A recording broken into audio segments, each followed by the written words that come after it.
All right, we're here as the Lost Rider podcast.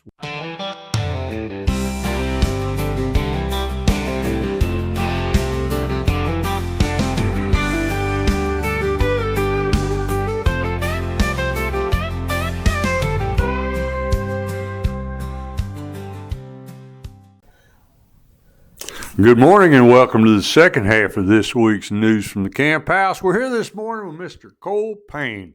He is the new president of the Texas Brigades. Now, y'all, if you listen to the first half, you realize this is a youth camp. It's for high school kids. It's a academic camp. It's conservation camp. They learn all stuff about wildlife conservation. And it's not just wildlife. It's rangelands, and as well as ranch management and that type of thing as well. So it's really good. It's all aspects. Coastal, Bobwhites, it's all aspects. Bass, whitetail, a little bit of everything. All right. Now, Cole. All right. I'm also the chairman of the Texas Outdoor Writers Association. And you familiar with our little game that we do with brigades? Yeah, absolutely. One of the big things that we do at camp is that we require our high school students, our cadets, to write thank you notes and thank you letters to all of our sponsors or those that have helped them individually get to camp through tuition assistance or whatever it may be. And I know that through Texas Outdoor Writers, we submit our best of the best thank you letters from every camp to a competition of sorts, and those are then judged and graded and awards given out. But it's a fantastic program that we're writing our thank you notes already, and to challenge those kids to write even better, because now they're going to be judged against their peers. We've seen a lot of growth in the quality of our thank you notes ever since Texas Outdoor Writers came on and started this with us. Well, that's nice, say. And what we do is you got 9 camps. They send about generally 2 of the thank you letters. And what we always say is that if you want to get a person's, honest, the best writing that a person's going to do is go get a thank you letter. So often that in the youth competition, writing competitions, ask for some type of an essay. And we looked at this and went, there's nothing more personal and more heartfelt than a thank you letter. And so that we're going to see the best writing in a thank you letter. So that's what we did. And then we invite the young people that we play 3 places, first, second, and third, and we pay them $1,000, $750, and $500, and help these kids. We just give them money and try to help them out a little bit, and then we invite them to our annual conference in May. And so now what we're about to do is open it up with photography. So that if these kids want to, we'll give them a way to enter our photography contests. And right now we've been getting most of those submissions from 4-H, but we want to be able to offer it and make the brigades also aware that this is sitting there for them too. Yeah, absolutely. That's fantastic. One of the things that is harder but also easier in today's society is photography, because even when I was growing up, I like to think of myself as an avid photographer. Point and shoot photography was what I grew up doing, whether it be in the outdoors or with my family. And, in today's society, kids don't know how to use a camera. They use their phone or they use an iPad. And we use iPads at camp for photos with the kids. We've also got photographers around with real point and shoot cameras, but to be able to bring that back and to teach how photography can be such a powerful tool to tell a story or convey a message, and teach those young growing adults how to use a camera properly, whether it be the rule of thirds or whatever we're trying to teach them, to adequately convey what they're seeing in real life. It's an important tool, and to then be able to take that and enter a contest and be paid for it is even better. One of the things that we do as a camp is encourage our kids to go out into their communities and spread the word for us, advertise, recruit. And if they do a good enough job, we invite them back and give them scholarship monies. And then you tack on awards that they can get for writing thank you letters. You tack on photography awards. At a certain point, it becomes a pretty lucrative investment that parents can make to send their kids to one of these camps, not only from the monies that they can achieve and gain, but the connections they make and the people that will open doors for them down the road.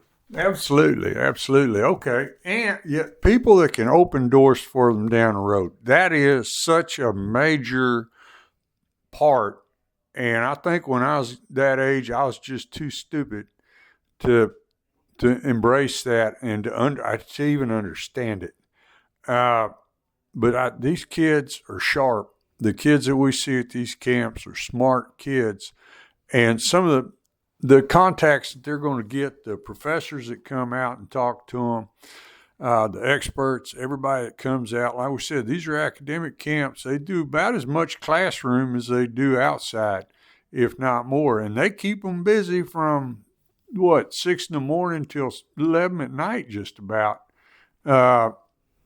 Keep them busy. These kids are busy for 5 days.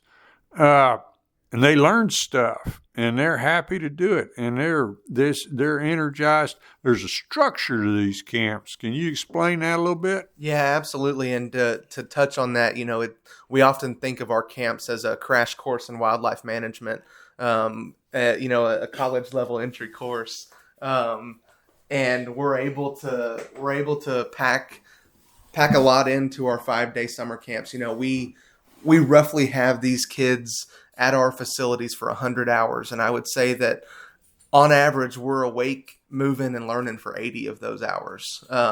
There's not a whole lot of sleep that happens at these camps, and it's highly intensive. But each camp, what is taught is so broad. I mean, I'm an active volunteer with the Rolling Plains Bobwhite Brigade, where we focus on quail management and habitat management for quail, and the things that we're able to teach in those 5 days, it's phenomenal. The very first thing that most camps do as soon as the parents drop their kids off, when the parents leave, we do a necropsy, and we split a bird open and teach them everything from beak to the end of how a seed passes through and what their internal anatomy looks like. And we're doing things with quail. We're learning about invertebrates and insects. We're learning about habitat management, prescribed fire.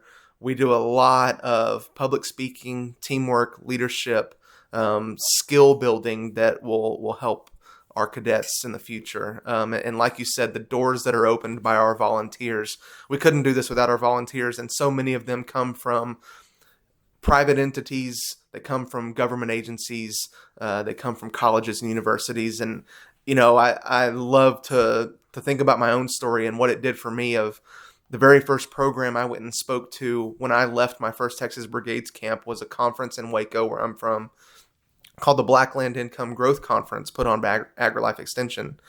And there were 3 speakers that day. I was the first one, and I spoke about brigades. The second one was Dr. Dale Rollins, who founded the Brigades program. And the third was a gentleman named Dr. Jim Cathy with AgriLife Extension.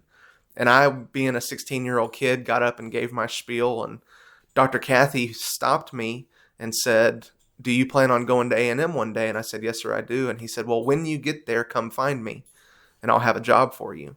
And so for 4 years while I was at A&M, I worked for AgriLife Extension as a student worker because of a conference I spoke at, because of Brigades. And, every door that I've ever tried to open since then has in some way been influenced by Brigades and the people that I met. And it's just such a phenomenal program. I can't recommend it enough. Okay. No, that's great. That's great. All right. Now, you said something earlier when we first started about water being a water attorney. All right. You want to explain that a little bit? So when I went to law school, being a wildlife and fisheries major at A&M, I didn't exactly know what I wanted to do.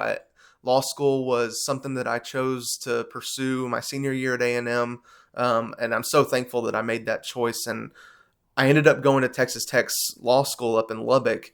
And one of the things that Texas Tech offers with their law program, they call it the Law and Science Concentration. And essentially, it's picking a major within your law practice. And the law and science concentration, you can choose from oil and gas law, water law, biosecurity, all of the different realms of the legal profession that tie into science. And so I pursued a water law emphasis, which means that I took all of my normal classes, criminal, constitutional law, all of those sorts of things. But then my electives were tailored towards a water law program. So I took a lot of Texas mineral titles classes, renewable energy, water law, environmental law, those sorts of coursework classes. And then I pursued a career in that field. And water law is a very niche sector of the legal profession. Where I actually landed, I'm with a firm out of San Antonio called Wool Fitzsimmons, and we're a landowner-only firm, which I love. We're representing the landowners across the state of Texas in all of the matters that they may have. Mm-hmm. Primarily, we're an oil and gas firm. The partner that I work for, we spend most of our time representing landowners, negotiating renewable energy contracts, all of the solar farms and wind farms, batteries, data centers that you see. We represent the landowners and make sure the landowners are taken care of. And what I love is that I get to make sure that the land is being taken care of. Whether these projects get built or not, if they do get built, eventually those foundations are going to have to be removed and the land's going to go back to the landowner.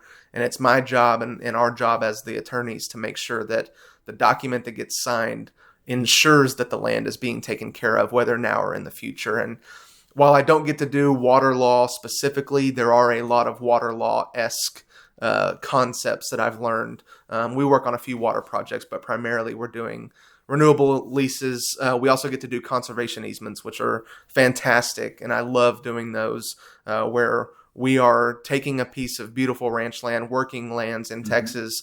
We are putting an easement that extends for the rest of time, saying this can no longer be developed for commercial uses. It will be a working landscape, a wildlife intensive landscape for the rest of time, and preserve those areas. So it's a fantastic practice where I get to represent the people that I've known since I got started with brigades, and just continue that legacy forward. All right. Cole, we thank you for being with us this morning. We're out of time right now, but we're going to have to do this again. Absolutely. This was fantastic. Thank you for having me, and look forward to talking to you soon. All right, folks. I hope you got something out of that this morning. Hope you learned something. Hope you enjoyed it. So now, this weekend's edition, and that was Cole Payne. He's the new president of the Texas Brigades.